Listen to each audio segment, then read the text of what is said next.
All right, this video is completely off my normal script. We are talking about a home pepsin test. I just got my home pepsin test. Ordered this from a company available here in the United States, which was pretty exciting. I had found one that was available in the UK, but they wouldn't ship it to me. And then I found another company in the US that was sold out. And then I was made aware of this one, so I bought it. I'm gonna actually do my pepsin test right now and see what it shows. A couple of important recommendations. There's some timing that's important. You're supposed to do this 1 hour after eating, but not more than 4 hours after eating. They want you to avoid within 1 hour anything that contains caffeine, carbonated drinks, or smoking. They want you to avoid alkaline water, antacids, or alginates at least 48 hours before taking the test. They also want you to avoid doing the sample right after vigorous exercise. So those are a couple of the things that I've been reading about. Looks like it comes with this little test tube that we're going to use, the actual test and reagent, and then the swab itself. Comes with some instructions telling you how to essentially mix it up and do it. So I'm going to go ahead and get started. This is kind of funny. So they want you to cough and kind of like collect some saliva in your mouth. And I'm going to take the swab.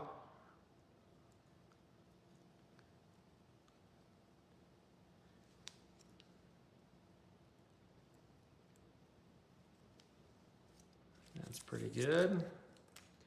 Okay, then what we're going to do is we're going to pull off this seal on top. I want you to put this thing in and spin it around, what they say, 30 seconds. They also want you to squeeze here to try and get as much of the saliva out.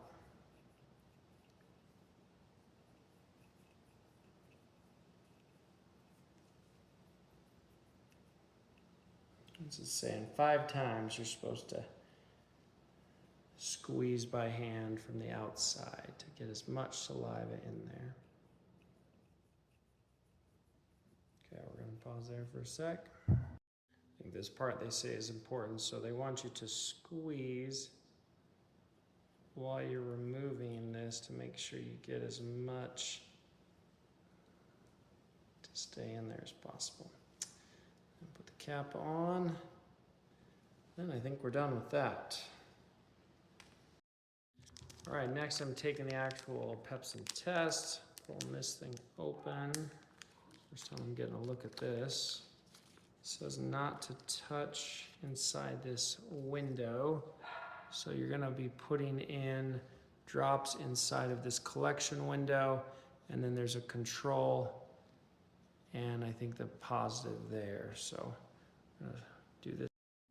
Okay, so what they want you to do next is turn this up, and then they want you to get rid of 2 drops. 1, 2, and then you're going to put 3 drops into the collection well. 1, 2, 3. Okay, now we wait 20 minutes. I'm not going to make you wait that long. Here are the pictures from the instruction sheet. At the top, you can see a positive result with the line at the C and the T. At the negative result, you see just a line at the control.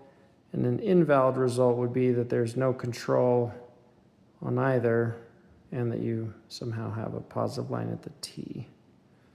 So let's go back to mine. It's only been a couple of minutes, but I'm seeing definitely some color heading up toward the control, but not really seeing anything at the test line now. All right, we'll check back in another 15 minutes or so. Okay, we're back. It's been 20 minutes, and I can conclusively tell you that I don't have pepsin in my saliva tonight. So just a single bar for my control. Interesting. So where to go from here?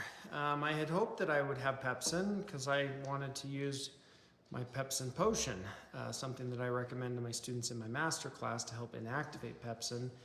So in some ways I'm disappointed, but I'm also, of course, happy that I don't have pepsin in my mouth tonight. I think the question would be, would I recommend this? You know, how does this fit in with the diagnostic tests and treatment protocols?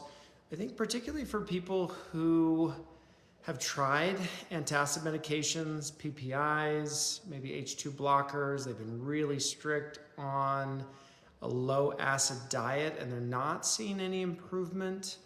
This could be a game changer because if you got a positive test that shows that you are having pepsin, it really points us toward non-acidic reflux and then maybe more toward, alginates or, things to help inactivate the pepsin.